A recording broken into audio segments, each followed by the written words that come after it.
We are in Switzerland. Wait, they don't know how we got here. They don't? Should we show them? Yeah. Let's go back.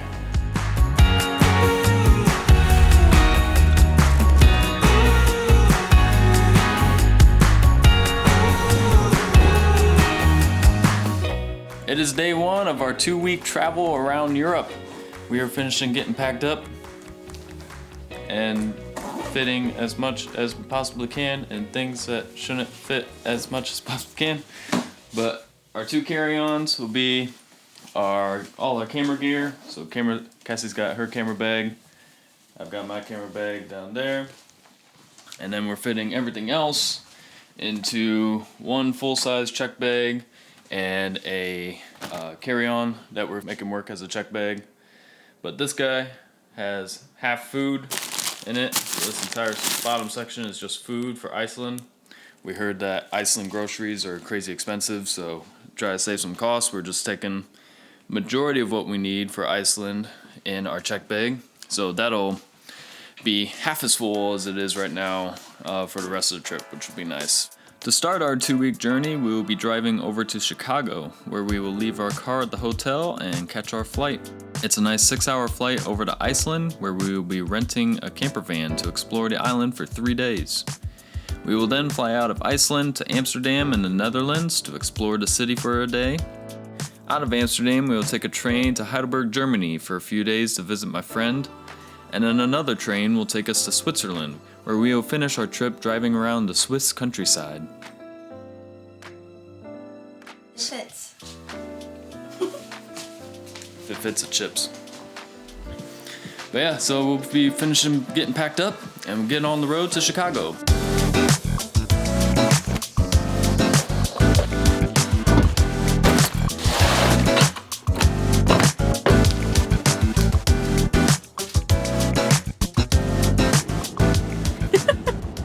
It's a 2-hour and 45-minute drive to our first stop in Elkhart, Indiana at the supercharger. We'll get there with, 29% apparently.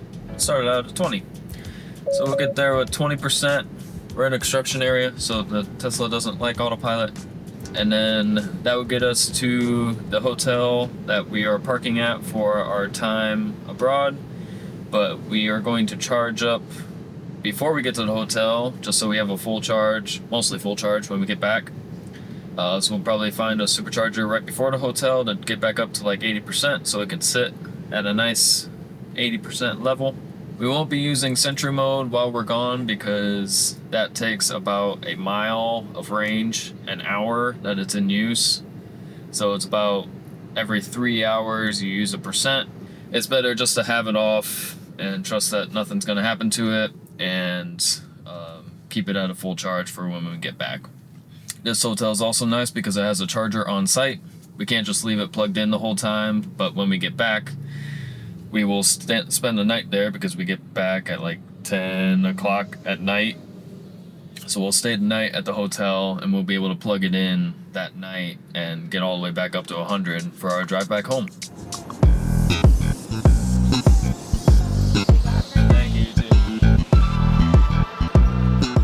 We're on the Ohio Turnpike pretty much the whole way to the supercharger, and we just stopped at a service plaza near West Unity, Ohio. But there's a supercharger here, probably with 8 stalls. I don't know if you can see it back there, but it's not even on the Tesla's interface, so it must be like brand new. There's also a Electrify America charger nearby, and there's a Rivian charger there, so it's cool to see them out in the wild. There's not too many of them.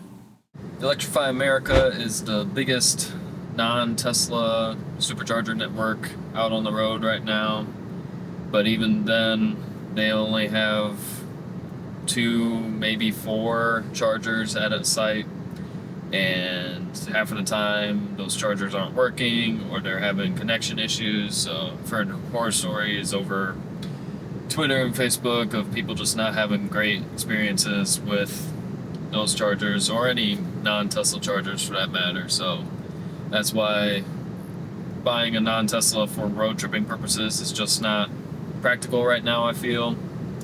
But Tesla is beginning to roll out where non-Teslas can start to use Tesla superchargers to charge.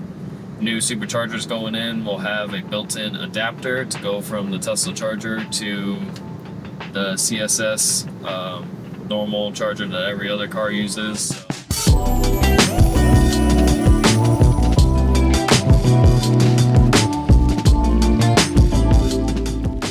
So we get to the supercharger in Elkhart, Indiana, and there's just, it must be near an airport, and there's just a random like air show, like practice going on. So planes just flying like crazy.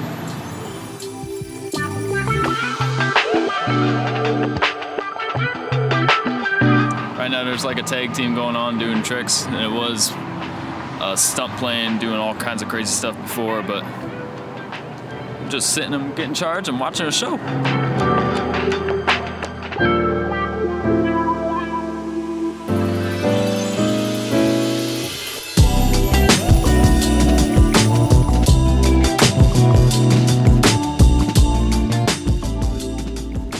So that was one of the coolest superchargers we've been to. Because there were planes? Yeah. Probably charged too much at that charger because we were watching the planes. So we got up to 79%, and we'll get to the next supercharger with 30%. But we'll try to snag some food before then so we can eat while we're charged, because we'll just be taking the car right to the hotel to park it, and they'll take us to the airport for our flight at 7:30.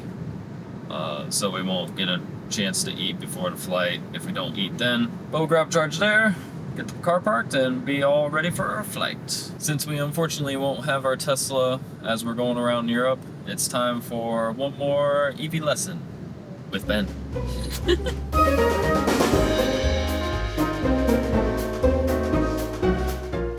Fun fact, when you are traveling across time zones, the Tesla does not account for that in your navigation. So it says we will arrive in Chicago area at 4:47, but it's actually going to be 3:47 when we get there. So that's sad. The more you know. Made it to our last supercharger in Burr Ridge, pretty much Chicago. And we stopped across the street at a market and got a yummy salad and some soup and some pita chips, fresh pita chips.